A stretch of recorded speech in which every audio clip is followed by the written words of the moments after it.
Hello everyone, how are you all? I hope आप सभी अच्छे होंगे। आप सभी का स्वागत है हमारी आज के वीडियो में। और आज के इस वीडियो में हम लोग सॉल्व करने वाले हैं ये क्वेश्चन, जो कि एक PYQ MCQ है।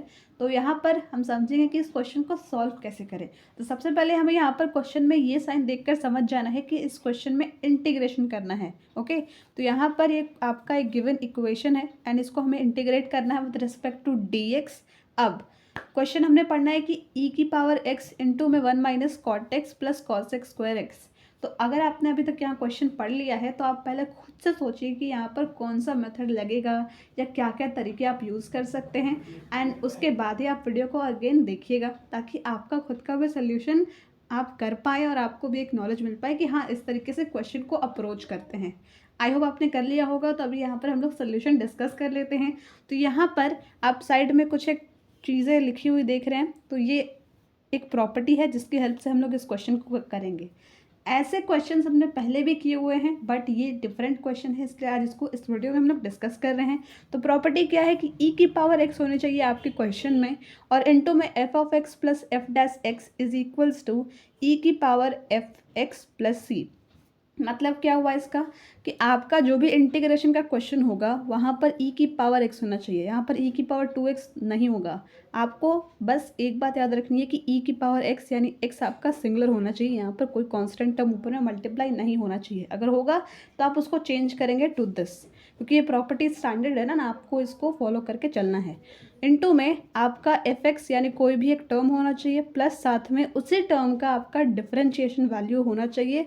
अगर ये दोनों साथ में है और प्लस इंक्लूडेड है यानी कि ऐड हो रहा है इन दोनों का, तब आप कह सकते हैं कि इस पूरे इक्वेशन का इंटीग्रेशन आप डायरेक्टली इस प्रॉपर्टी से कि वो हो जाएगा e की पावर x इंटू में f of x plus c. Okay, I think आपको ये क्लियर हो गया होगा कि आपको e की पावर x चाहिए ब्रैकेट के बाहर, और उसके बाद जो अंदर आपके टर्म्स है वहाँ पर आपका कोई एक टर्म होना चाहिए और उसके साथ साथ उस टर्म का डिफरेंशिएशन वैल्यू भी उसमें गिवन होना चाहिए। तब आप डायरेक्टली इस प्रॉपर्टी को यूज़ करके ऐसे लिख सकते हैं कि e की पावर x इंटू में दैट टर्म प्लस c इस क्वेश्चन का इंटीग्रेशन, जो कि सेम फार्मूला हम लोग यहाँ पर यूज़ करेंगे। कैसे? यहाँ पर भी आपका e की पावर x है तो e की पावर x रहने देते हैं, और उसके बाद चेक करते हैं 1 माइनस कॉट एक्स और कॉस एक्स स्क्वायर एक्स। तो यहाँ पर हम लोग इसको एज एफ एक्स लेंगे। कैसे?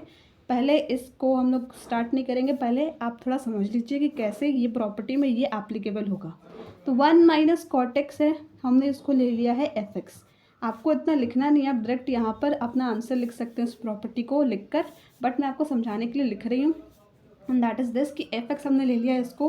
अब इसको डिफरेंशिएट करेंगे, क्यों? क्योंकि हमें एफ डैश एक्स वैल्यू चाहिए, और जब भी एफ डैश एक्स वैल्यू बोली जाती है उसको हम लोग बोलते हैं डिफरेंशिएशन वैल्यू। तो 1 का integration with respect to x होता है 0, तो 0 लिख देंगे, फिर माइनस साइन है यहाँ पर, और कॉट एक्स का डिफरेंशिएशन होता है minus cos x square x. आपको याद रखना है कॉट एक्स का होता है minus cos x square x is equals to f dash x. अब 0 माइनस माइनस है तो यहाँ पर डबल टाइम्स माइनस आ गया, तो ये क्या हो जाएगा आपका cos x square x is equals to f dash x. अब हमें इससे रिलेटेड टर्म क्वेश्चन में भी दिख रहा है कि यहाँ पर भी आपका कॉस एक्स स्क्वायर एक्स है, और ये आपका एफ एक्स हो गया, ये आपका एफ डैश हो गया, और ये दोनों प्लस हो रहे हैं, और साथ में यहाँ e की पावर x भी है। तो आप इसका इंटीग्रेशन डायरेक्ट लिख सकते हैं। आप चाहे तो ये भी शो कर सकते हैं बहुत ही स्मॉल, ऐसा आपको बड़ा सा नहीं करना है, बट कुछ ही लाइन्स में आप इसको सॉल्व करके दिखा भी सकते हैं कि ये आपका एफ डैश एक्स के बराबर हो गया। And then directly we can write कि e की पावर x इंटू में 1 minus cot x plus c इस क्वेश्चन का इंटीग्रेशन। ओके, तो ये था इस आज का video. I hope you like it and thank you so much for watching.